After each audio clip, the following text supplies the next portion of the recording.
నమస్తే మేడం. నమస్తే అమ్మా. సో మేడం, రీసెంట్గా ఒక్కొక్క విషయం బయటపడుతుంది. సో హైకోర్టు కూడా మనకి హెచ్చరించడం జరిగింది.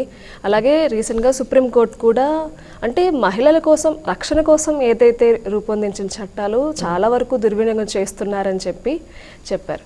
అయితే లాస్ట్ టైం మనం చూసాం, ఒకరు ఆత్మహత్య కూడా చేసుకున్నారు. అండ్ రీసెంట్గా న్యాయమూర్తి మొత్తం చట్టసభలోనే క్లియర్గా ఇది కరెక్టా, ఇంత మరణం అడగ కరెక్టా అని చెప్పి కూడా అడగడం జరిగింది.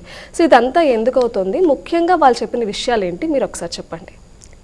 ఓకే, మన దేశంలో మహిళల రక్షణకు, భద్రతకు, సంక్షేమానికి సంబంధించి అనేక చట్టాలు రూపొందించడం జరిగిందనమాట.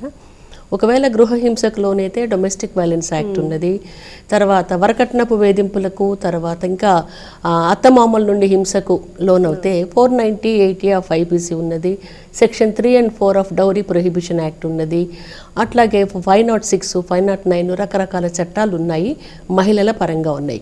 ఇవి కాకుండా మహిళలు మెయింటెనెన్స్ పొందడానికి, ఇంటీరియం మెయింటెనెన్స్ పొందడానికి, అట్లాగే మెయింటెనెన్స్ పొందడానికి, తర్వాత పర్మనెంట్ ఎలిమనీ అంటే శాశ్వత మనోవర్తి, శాశ్వత భరణం పొందడానికి అనేక చట్టాలు మనకు అందుబాటులో ఉన్నాయన్నమాట. కాకుంటే ఏమైందంటే చాలామంది మహిళలు ఈ చట్టాలను భర్తలను, తర్వాత భర్త తరపు వారిని అంటే అత్తగారింటి సైడ్ వాళ్ళని వేధించడానికి, సతాయించడానికి, వారిని నిలువు దోపిడీ చేయడానికి ఉపయోగిస్తున్నారు అని చెప్పేసి గౌరవ సుప్రీంకోర్టు వాళ్ళే వ్యాఖ్యానించారండి. ఇది మన సొంత వ్యాఖ్యానం కాదు, వారే వ్యాఖ్యానించడం జరిగింది. మీకోసం అనేక చట్టాలు మేము తీసుకొని వచ్చాము, ఆ చట్టాల ప్రకారం వెళ్ళండి, చట్టాల ప్రకారం నడుచుకోండి. కాకుంటే వాటిని మీరందరూ కూడా ఒక రక్షణ కవచాలుగా వాడుకునే బదులు వాటిని ఒక అస్త్రాలుగా, వెపన్స్గా వాడుతున్నారు. ఎక్కడో ఉన్న అత్తమామలపై, ఆడపడుచులపై కేసులు పెడుతున్నారు. భర్తలను రకరకాల, మనం తెలుగులో చెప్పాలంటే హిరణ్యాక్ష వరాల్లాగా కోరుతున్నారు. అంటే అమలు పరచుటకు సాధ్యము కానటువంటి విధంగా అమౌంట్లో పర్మనెంట్ ఎలిమనీ కానివ్వండి, టెంపరరీ మెయింటెనెన్స్ కానివ్వండి కోరుతున్నారు. ఇది తప్పు. భరణము అనేది ఎట్లా ఉండాలంటే, భరణం అన్నది ఒక కమర్షియల్ వెంచర్ లాగా మీరు భావిస్తున్నారని, ఇలాంటి ఇదే వర్డే సుప్రీంకోర్టు వాళ్ళు వ్యాఖ్యానించడం జరిగిందమ్మా. కమర్షియల్ వెంచర్ లాగా కానీ మీరు దీన్ని ఉపయోగించుకోకండి. వివాహాన్ని అదొక కుటుంబానికి పునాది తప్ప కమర్షియల్ వెంచర్ లా మారిపోతుంది, కమర్షియల్ గా చూస్తున్నారు. తర్వాత వేధింపులకు లోన్ చేస్తున్నారు, తర్వాత బేరసారాలకు ఈ చట్టాన్ని ఉపయోగించుకుంటున్నారని అర్థం వచ్చేలాగా మాట్లాడడం జరిగిందనమాట.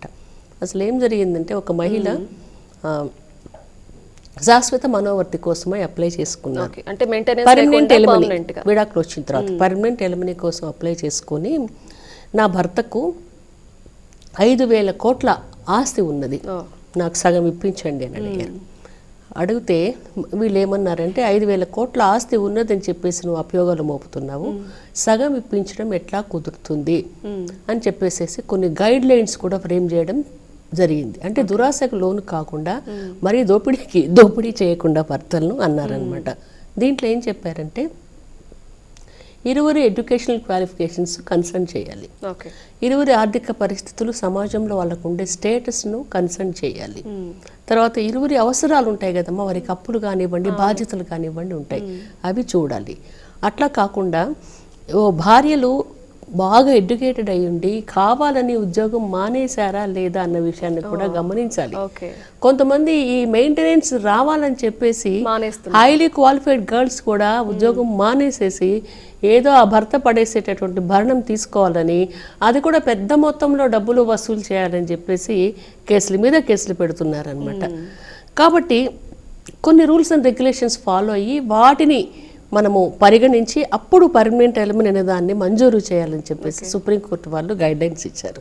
ఇచ్చి చివరకు ఈ 50,000 కోట్ల ఆస్తిలో సగం భాగం ఇవ్వమన్న మహిళకు 12 కోట్లు భరణాన్ని జారీ చేయడం జరిగింది. ఇంకా మీరు ఆలోచించుకోండి, ఎన్ని విషయాలు మనం పరిగణలోకి తీసుకోవాలంటే ఊరికే భర్తలను లూటీ చేయడం కాదనమాట. చాలా రకాలుగా ఆలోచించి ఇవ్వాలి. ఇంకొక మాట కూడా ఒక వ్యాఖ్యానం చేశారండి, ఈ మెయింటెనెన్స్ జారీ చేసేటటువంటి సందర్భంలో, ఏమో అప్పుడెప్పుడో ఇంకా ఆస్తులు ఉన్నాయని చెప్పేసి నువ్వు చెప్తున్నావు, ఒకవేళ నీకు ఈ మెయింటెనెన్స్ పర్మనెంట్ ఎలిమనీ ఇచ్చిన తర్వాత అతడు వ్యాపారంలో దివాలా తీస్తే ఉద్యోగం పోగొట్టుకుంటే తిరిగి డబ్బులు అతనికి ఇస్తావా, అప్పుడు కూడా ఈక్వల్ స్టేటస్ మెయింటైన్ చేయాలి కదా అని అడుగుతున్నారు. అదనమాట. సో దీన్ని ఎలా తీసుకోవాలి మ్యామ్? అంటే అప్పటికి విడాకులు మంజూరు అయిపోతాయి, సో తర్వాత సిచ్యువేషన్ గురించి వాళ్ళు అక్కడ వ్యాఖ్యానించారు. సో దీన్ని మనం ఎలా చూసుకోవాలంటే అప్పటికి కూడా భార్యకు ఉంటుందా? ఉంటుందండి, ఉంటుంది. కానీ పర్మనెంట్ ఎలిమనీ అన్నది కోరే హక్కు ఉంది. కానీ పర్మనెంట్ ఎలిమనీ కోరాలి అన్నప్పుడు కూడా ఈవిడిచ్చిన కట్న కానుకలు ఎంత ఉన్నాయి, ఏ రకమైన జీవన విధానాన్ని వాళ్ళు అనుసరించారు, ఈవిడ క్వాలిఫికేషన్ ఏంటి, అతడి క్వాలిఫికేషన్ ఏంటి, ఈవిడ అసెట్స్ అండ్ లయబిలిటీస్ ఏంటి, అతడి అసెట్స్ అండ్ లయబిలిటీస్ ఏంటి, అంటే ఆదాయము వ్యయము బాధ్యతలు. కొంతమంది మగపిల్లలకు కానివ్వండి ఆడపిల్లలకు కానివ్వండి కుటుంబ బాధ్యతలు ఉంటాయి. వివాహం కావాల్సిన చెల్లెళ్ళు కానీ అన్నదమ్ములు కానివ్వండి, లేదా బెడ్ రిడెన్ అయిన పేరెంట్స్ కానీ కుటుంబపరమైన బాధ్యతలు ఉంటాయి కదమ్మా, అతడి ఖర్చులు ఉంటాయి కదా. ఇవన్నీ పరిగణలోకి తీసుకోకుండా వాళ్ళకి ఆస్తి ఉంది నాకు ఇవ్వండి అంటే కుదరదు అని అర్థం వచ్చేలాగా చెప్పారనమాట. మేము చాలా కేసుల్లో చూస్తున్నాం మేడం. చూస్తే ఏమవుతుందంటే మేడం వాళ్ళ నాన్నగారికి దాదాపు 10 కోట్ల ప్రాపర్టీ ఉంది, వాళ్ళ నాన్నగారికి 5 ఇళ్ళు ఉన్నాయి, ఒక 20 ఎకరాల సుక్షేత్రమైన మాగాణి భూమి ఉన్నది, మాకు ఇప్పించండి సగం అంటున్నారు.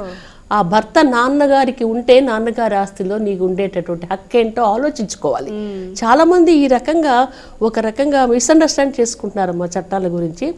భర్త సంపాదనలోంచి భర్త పేరు మీద ఉండేటటువంటి ఆస్తిలోంచి నీకు హక్కు ఉంటుందే తప్ప, ఆ హక్కు అంటే ఏంటి, భరణాన్ని కోరుకునే హక్కు ఉంటుందే తప్ప వాళ్ళ అమ్మా నాన్న సంపాదించిన ఆస్తిలో సగం ఇప్పించమండం న్యాయం కాదు. చాలామంది భర్త ఆస్తిలో మాకు సగం కావాలి మాకు సగం కావాలి అంటారు. మన ఆస్తి హక్కుల చట్టంలో ఏ చట్టంలో కూడా భర్త ఆస్తిలో సగం భార్యకి ఇవ్వాలని రూల్ లేదండి. కాకుంటే భర్త ఆస్తిపాస్తులను ఎప్పుడు కోర్టు పరిగణలోకి తీసుకుంటుంది అంటే వాళ్లకు శాశ్వత మనోవర్తి కానివ్వండి మధ్యంతర మనోవర్తి కానివ్వండి ఇచ్చేటప్పుడు మాత్రమే అతడి ఆదాయము వ్యయము సంపాదన అవన్నీ కూడా తీసుకుంటుంది అనమాట.